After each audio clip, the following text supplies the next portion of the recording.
Hi there, I'm Kate McClellan, and I've been a professional wedding planner for 20 years now. I started Planning Collective when I noticed that though most couples are super excited about being engaged, they quickly feel overwhelmed and intimidated by the actual process of planning a wedding. If left unchecked, this can lead to massive burnout and the urge to scrap all your plans and just elope. While this is totally normal, you don't have to sacrifice your sanity for your dream wedding. In the Planning Collective podcast, I'm going to share the processes, tips, and tools that engaged couples like you need to feel confident, supported, and excited about your wedding plans again. Let's get started. Hey guys, Kate here. Welcome back to another episode of the Wedding Planning Collective podcast. Today's episode is focused on helping you enjoy your wedding day to the fullest by being prepared for those stressful moments that you just know are going to pop up. Let's get right into it with my 10 steps to a stress-free wedding. Number 1, hire professionals. This is the one tip that's really aimed at the early stages in planning. So if your vendors are all hired, you can focus on the rest of the episode. However, if you're still building out your vendor team, selecting the right team can be the difference between dealing with chaos on your wedding day or a stress-free wedding day. I'm sure you've all heard the phrase, you get what you pay for, and this is where it starts to come into play for your wedding. Those too good to be true deals will start to show themselves as you get closer and closer to the wedding day, meaning you're going to see how prepared and professional your vendor team really is. Now, I'm not saying this to scare you. I'm also not saying that you need to hire the most expensive vendor in any category by any means, but make sure as you're in the booking process that you're keeping the wedding day in mind and how you react in certain situations. We'll get more into that in just a second, but an example would be with a DJ. Let's say you're thinking about saving a couple $100 by adding in your own ceremony music rather than having the DJ provide it. Think about what that's going to mean for you on the wedding day. So it's not just making a Spotify playlist of ceremony songs, but what about the sound equipment? Who's going to bring that? Where are you going to store it at the venue? All of those little pieces. The second part of this point is for those that are thinking about having family or friends serve a role on your wedding team. I'm not going to spend too much time on this in this episode, but if you're considering DIYing something or maybe having family or friends help you out, make sure you really think about what that will add to your plate in the days, weeks, or month before your wedding. Will doing your flowers mean that you and your family and wedding party will be in full production mode that week before? Who will not just set up the flowers on the wedding day, but also tear everything down after the wedding? Same questions if you're thinking about renting some speakers and creating that Spotify playlist. Will everything have to be picked up and set up within a tight time frame? Who will serve as the MC and be keeping an eye on the playlist to make sure everything is running smoothly? The point is, make sure that you've thought through all of the extra details that will fall on your shoulders if you do not bring a professional in a certain category. Number 2, plan things out by visually walking through the day. All right, we're going to take this one back to my ice skating days and a pre-competition practice that we used to always do. It might seem a little woo-woo to some, but it could really help you get clear with some of the details. So we'd sit down somewhere comfy and we'd close our eyes and play the program music while we visualized going through the program. We would picture everything, the rink doors where the competition was, the crowd that would be watching, and how it felt to step out on the ice, and then through every step of the program. As the wedding day gets closer, I really encourage you to do the same thing. Sit down and really visualize yourself going through the day, the weekend, or the full week. And I want you to be realistic about this because this is different than daydreaming about like the perfect wedding day. The point of this is to think of the non-dreamy moments so that you can be prepared. Keep a piece of paper or your notes app close by because this is when you're going to think about things like who's going to pick up and deliver the ice that day? What about the people that are getting there before valet? Where are they going to park? Or making sure that you pack your brunch outfit with your wedding day items. The more you can think realistically about the day and the weekend, the clearer those things will come to you. Number 3, keep in mind past stressors or triggers. Now, this is another reflection exercise, but this time I want you to think back on exciting events of the past. So maybe graduations or other times that have had a lot of stress or excitement. Did you break out in hives before every dance recital? Maybe you came close to a panic attack before a big presentation at work. As the wedding gets closer, the energy and excitement will be similar to those past moments. So it's really helpful to think back and try and remember what helped you feel better in those moments, or more importantly, what could have helped you feel better in those moments if they didn't go as well as you had hoped. Just like the last exercise, the point of this is to anticipate what feelings might pop up or how your body might react in an excited or nerve-wracking situation, so you can be ready to deal with that if it happens again. Things like making sure that you have Benadryl on hand in case the hives start to pop up, plan in some time for meditation or deep breathing, or even have your Xanax ready for when the anxiety might start to creep in. Number 4 is an important one, and that's to limit the number of things that need to be set up that day, especially by you or your wedding party. During the planning stages, it's very tempting to try to save some money by opting to set things up yourself. For example, many rental companies will base their price on dropping things off and leaving you to set them up. For example, delivering tables, chairs, and other items stacked, but they won't actually set them up under your tent or in your venue. There's typically an option for them to set everything up for you for an additional cost. Usually it's around like $1 a table or maybe 50 cents a chair. And in the planning stages, this might seem like a super quick way to save a couple $100. But make sure you're thinking through the details of how that will work. If your wedding's at your home and everything will be dropped off a couple of days before, giving you plenty of time to set up, fantastic. Save the money. But if you're at a venue that you have limited access to, this can make your day really stressful. For example, there's a local venue just up the road from me that is run by the city, and you don't have access to set up until noon that day. They don't supply any tables or chairs, so you always need to bring those in. We've had several couples there plan to have the groomsmen or family meet us there to set everything up. But once we start getting into the reality of the timeline for the day, they realize this is going to lead to a super tight prep time before photos. Even if you, as the bride or the groom, are not involved in the setup, can you imagine fielding the calls for how many chairs should be at each table from your wedding party, or stressing about making sure that your people are setting things up right while you're trying to relax and get your hair and makeup done? Same thing when it comes to DIY florals or other time-consuming setup items. Really think about how much stress the project will add on to the wedding day or the week of versus how much money you will be saving. Number 5, communicate wedding party and family expectations well in advance of the wedding week. It doesn't matter how organized you are, the week and day of your wedding, you're going to have everyone asking you questions about when they need to be somewhere, what's the dress code, who's invited, can I bring my significant other? I recommend that you put together a Google Doc with all of the important information that your wedding party and family will need to have, and send that out to everyone the month before the wedding. That way, when they inevitably call, email, or text you with questions, you can easily share the link and remind them that the information is in the doc. I wish that would prevent them from calling, emailing, or texting to begin with, but again, it's inevitable, but having that document ready will save you a lot of stress. Here are a few things that I would recommend you include in that document, but try not to make it too lengthy or they'll likely skim and not read the entire thing. The first thing is the timeline for the weekend, and make sure that you're including the times that they need to arrive for the rehearsal, the wedding day activities, and a post-wedding brunch if you're having one. Number 2, the addresses for each of these locations, including your getting ready locations if they're different from the other venue.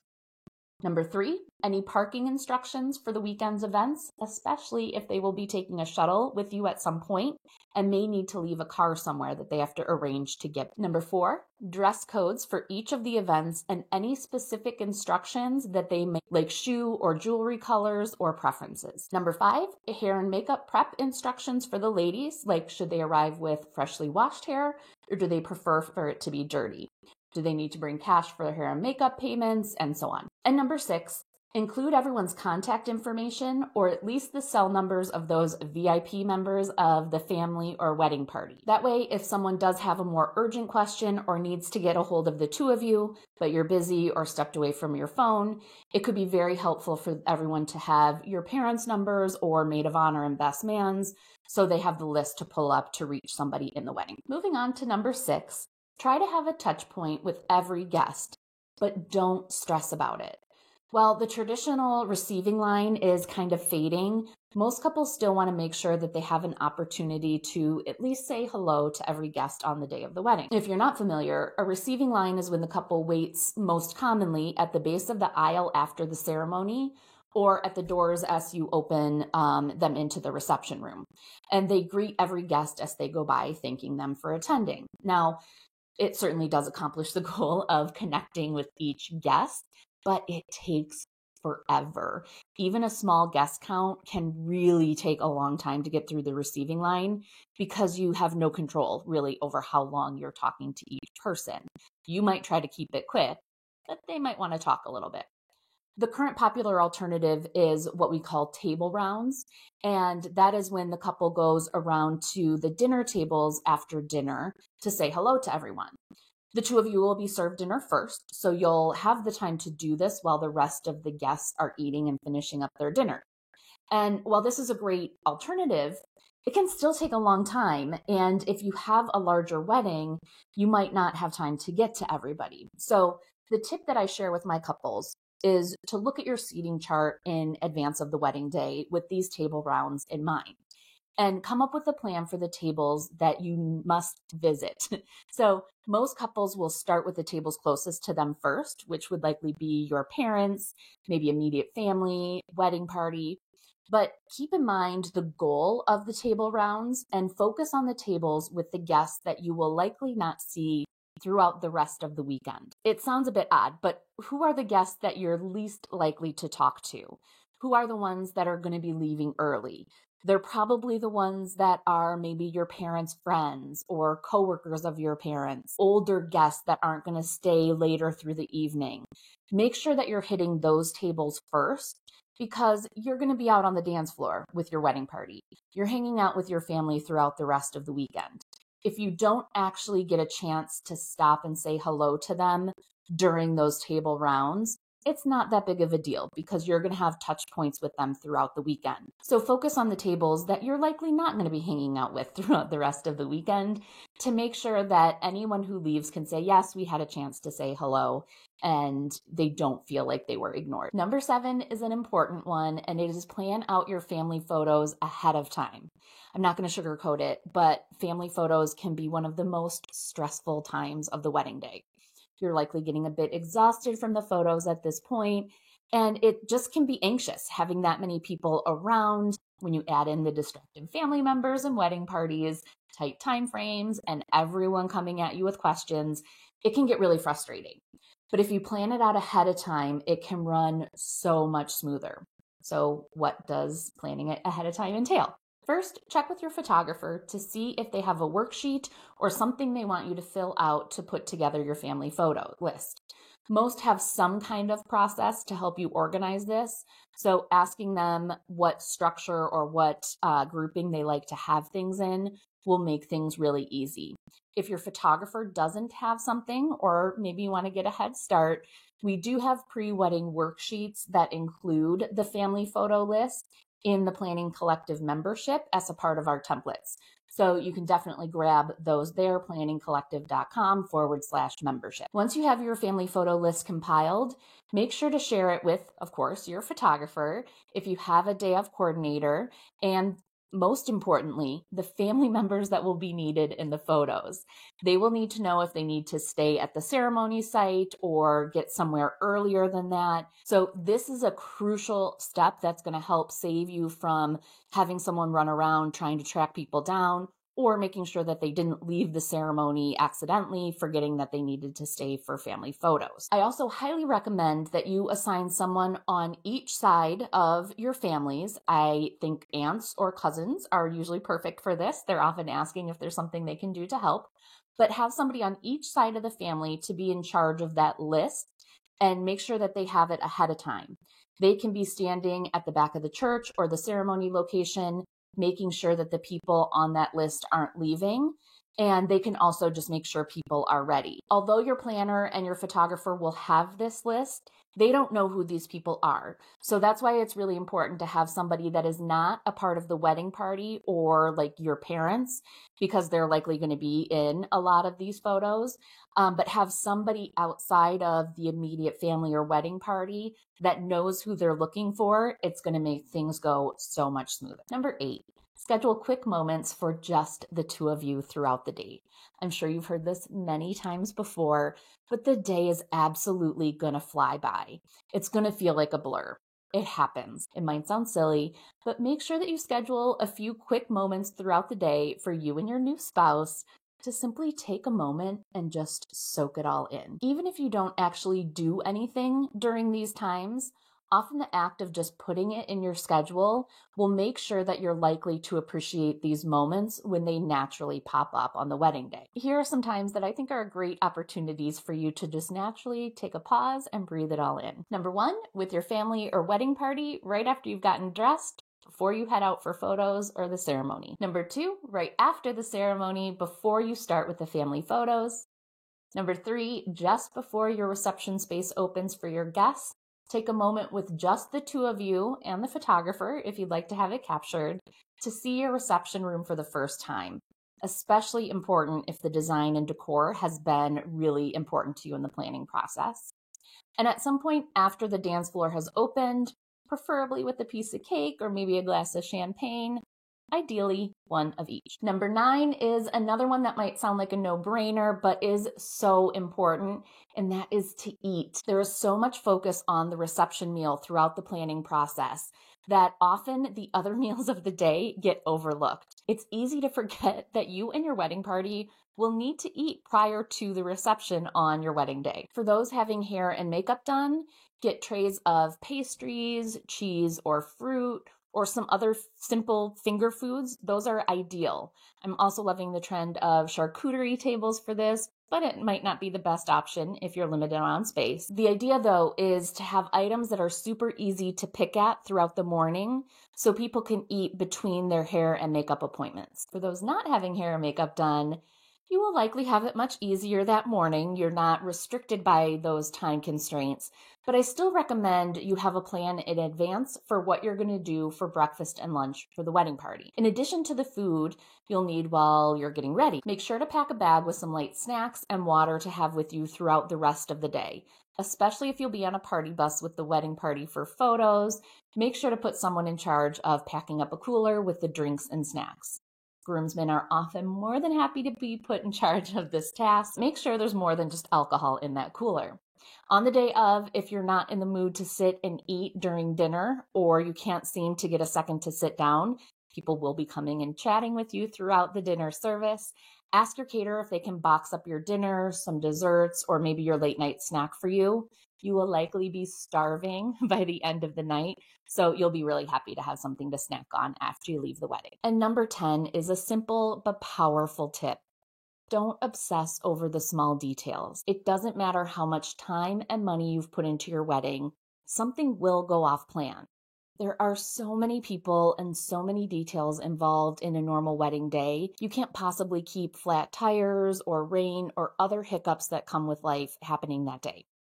Most of the time, it's something minor and a reason why you hire professionals to swiftly take care of it and get things back on track. But even if something bigger does come up or goes wrong, keep focused on the reason for the day and try your best to not let it impact your ability to enjoy everything. At a certain point, I recommend just prior to the rehearsal, you're going to need to decide to just let go of the things that you can no longer change or control and embrace and enjoy the celebration with your family and friends.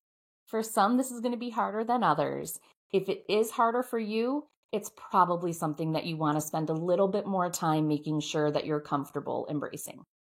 If you're looking for more wedding planning resources, I really encourage you to head over to planningcollective.com/forgetting to get our Don't Forget list. And if you found this podcast helpful, please take a quick second to rate and review on the platform that you're listening on. It would mean the world to me, and it will help other couples get the wedding planning tips and help they need. Thank you so much, and I'll see you in the next episode.